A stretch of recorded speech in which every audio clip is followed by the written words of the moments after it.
Matias Reyes.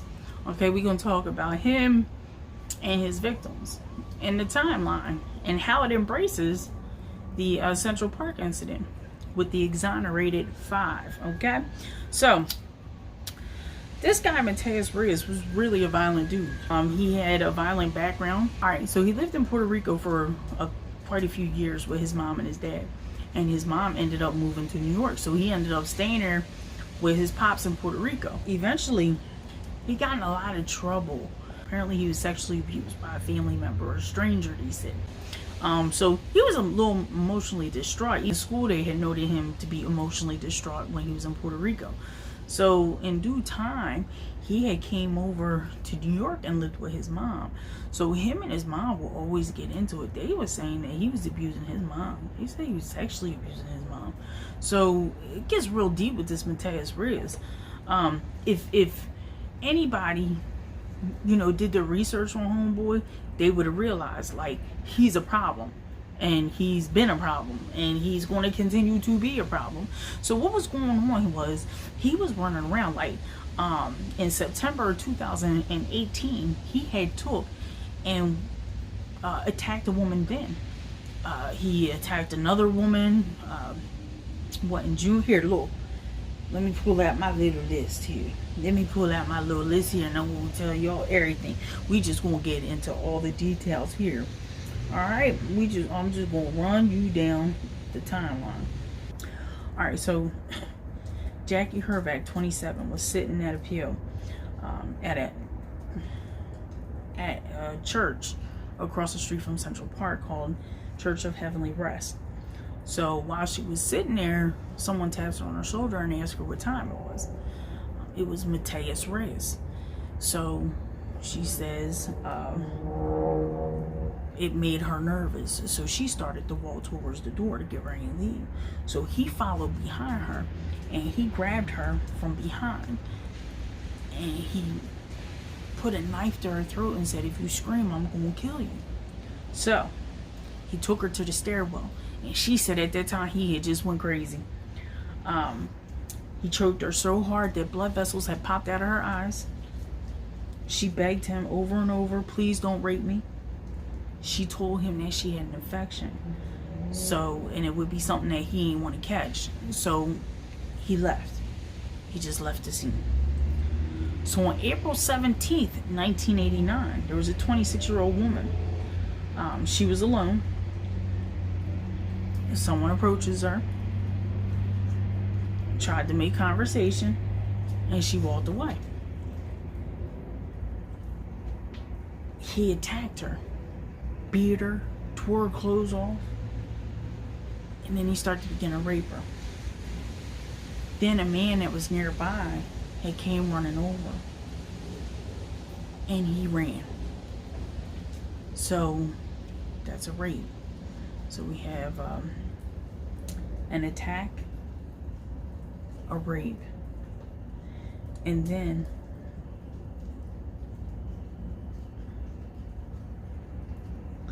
that woman had went to the hospital. She spent 2 nights in the hospital.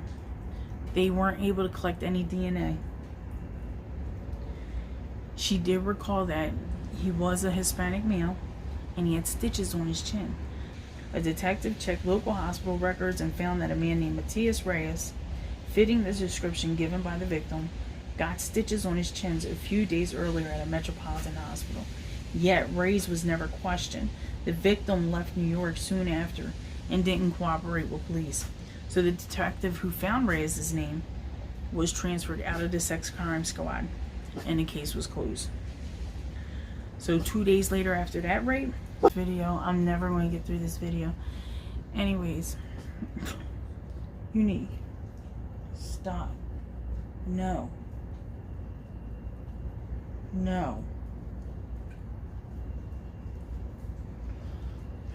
Y'all got me doing here. She got me doing animal criminal activities on this goddamn video. Anyways, 2 days after that rape, or approximately 9:15 p.m., Trish Mealy was attacked as she jogged. She had her headphones on. She was on 102nd Street at the Transverse. She was hit on the head with a large branch, and she was dragged off the road. She was raped and battered over and over in the face and on the head with a rock.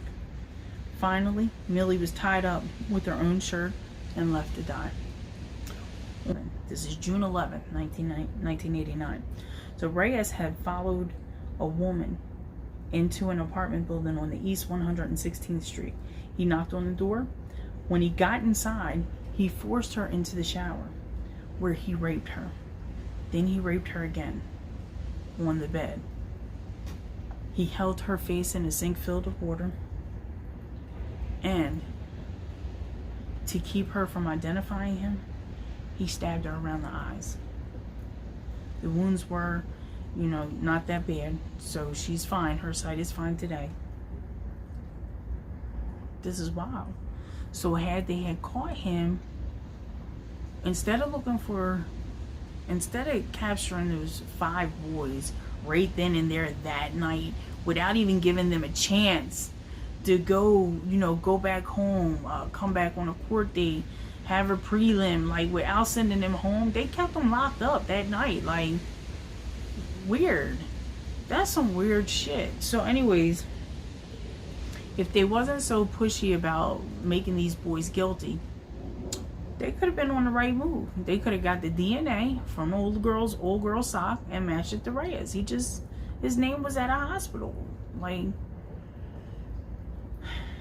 anyways, 3 days later, Reyes knocked on the door of a basement apartment on East 97th Street. Inside, Reyes Gonzalez. She was 24 years old and pregnant. She had 3 children. Reyes forced his way inside the house. He led her 2 young sons into their bedroom and locked the door.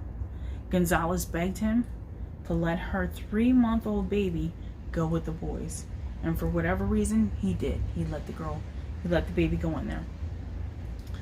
So inside that room, the children heard their mother scream, "Don't kill me." And and then Reyes had offered her 2 choices. It's either your eyes or your life. So Reyes raped her. He stabbed her at least 7 times. Then he ran from the apartment. Gonzalez managed to drag herself out of the elevator where she collapsed. She died 3 hours later at St. Luke's Roosevelt Hospital. A death. So 2 days later, another rape.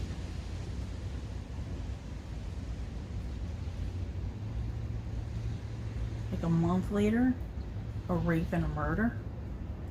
And left these kids without a mom. August 5th, 1989. He follows Elizabeth Reynolds into her Upper East Side apartment building. He raped her in the shower and on her bed. Then he took her ATM card. Reynolds managed to run, and her doorman and a neighbor had actually grabbed Reyes and held him until the cops had came. So this is August 5th, 1989. In 2001, Reyes had ended up in jail upstate, serving 33 to life after pleading guilty to rape and murder charges in 1991. At that time was when he had crossed paths with Corey Wise from the Central Park 5, the exonerated 5. So he ran into Corey. And Corey himself was serving time for the jogger attack that Reyes had committed. But he got charged for, but he didn't know that. So anyways, Reyes and Corey crossed paths, and now the first time they ran into each other, they had a little altercation, and this is before either of them knew who they were. But then later, Reyes had seen Corey outside in the yard, and Reyes had basically apologized to Corey in his own way. He said some things, and Corey thought when they met up like they was going to have an altercation, because the last time they had met, there was an altercation. But Reyes had came out and said some powerful words to Corey. just saying that he had faith, he admired him, he had faith, he had hope, and he kept on going. He didn't stop, he just kept on going. So shortly after, Reyes had told a prison employee that someone else at the prison was serving time for a famous crime that he had committed. So by May 2002, the Manhattan DA's office began interrogating Reyes. Reyes' narrative of the crime had accurately fit with the evidence that was gathered back in 1989, including his description of the crime scene. Reyes told investigators that he went into Central Park that night from the bodega where he worked on 102nd Street, intending to commit a crime. He saw the jogger first on the East Drive, heading north, and followed her for a while. He remembered correctly that she'd been wearing dark jogging pants. Once Millie turned into the dark and quiet 102nd Street cross drive, Reyes attacked. He grabbed a large branch and he quickly got up behind her and hit her. And because she had the headphones on, he knew she didn't hear him. So he said he slammed her with the branch from behind, sending her face to the pavement, and her headphones flew off. Reyes explained that she was so stunned that he was able to drag her off the road without her fighting back at all, through the grass and on the overgrown area. He recounted raping her there, and he said that she then broke away and ran half naked. When he caught up to her, he picked up a rock and hit her in the face. He found her keys in a small zipper pouch and demanded to know her address, but she wouldn't give it to him. He beat her savagely. So, I'm going to put this down, and I'm going to say like this. Reyes came out and admitted that he did that crime. How many people's in jail right now doing crimes for people that is cowards and can't admit that they're the ones who actually did it? How many people's in the same position as Corey was? Corey was beaten brutally multiple times while he was away because he was in there for rape.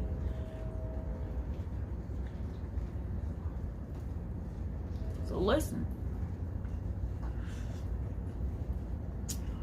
how these cops ain't get bull, how these cops ain't test the goddamn, alright, for those of y'all that watch When They See Us, how did they not test the DNA and put it through whatever samples and see if it matched someone's that they had already had? Like, how did they not do that? What is going on? That's a cigarette. How's that not going to happen? Like, how is it Bull came out? He admitted the crime. If he did not admit the crime, these men would still be out here struggling today looking for work, in and out of jobs, in and out of jail, because they caught up on the system. It's hard to make money out here. But how many people are like them? They in there serving like 10 years and more. Even a person that's serving just 30 days in jail, 2 days in jail because somebody else did it and they ain't do it. You know what I mean? Like, and these cops pushed them to lie like that. And you know how many times, like, who was it? Just recently something happened with a rapper where he took a plea deal. Apparently, like, he wouldn't have been found guilty. He took a plea deal, though, just because he didn't want to go to jail. Like, he could have probably fought it and beat it. Like, a lot of times you can, like, if you got the right attorneys and they really with you and they really about, you know, seeing you free instead of just getting your guap, like, man, this is just too much. This guy admitted he did it. That's how these little boys got off. I mean, there's grown-ass men when they got out, but they life, they whole childhood, teenage years, they ain't get to graduate from high school. They stayed in jail for that. I think one or two of them actually did go for high school diploma and stuff, and, you know, shout out to them for that. But damn, this is crazy. I can't believe it. Like, And my heart go out to Corey. Like, my heart go out to all of them. But like, oh, Corey, he wasn't even part of it. Like, and then in his interview, his live interview, I'll put the links down below. In his live interview, it clearly shows, like, he ain't know what he was talking about. He can't even lie right. In the interview, he not even a good liar. A good liar would have been like, all right, I got you. I got you. Yeah, so I just pulled her pants down. I just jumped on her and took it. And that was that. You know what I mean? A good liar who really, you know, was about it. That's how they just did it. They just did it with no problem. He couldn't do it. He couldn't lie right. Like, he just couldn't lie right. Damn, because at the same time, you know, I know in the back of his head, he thinking like, I shouldn't have to be lying about this. I should be telling them the truth. Why don't they want the truth? Horrible situation. Horrible situation. I hope, what's her name? Linda Fernstein. She got to go. Like, she got to go. She need to do time. She need to do time. And you know what? All them victims need to be compensated. All them victims need to be compensated.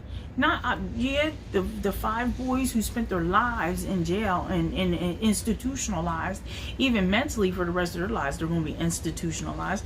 $40 million is not enough. They should each get like $40 million at least. Each. Like, y'all ruined their lives. Their futures. Their past. Y'all took away their past. And the DNA was there. Come on, man. That chick, Linda, she gotta go.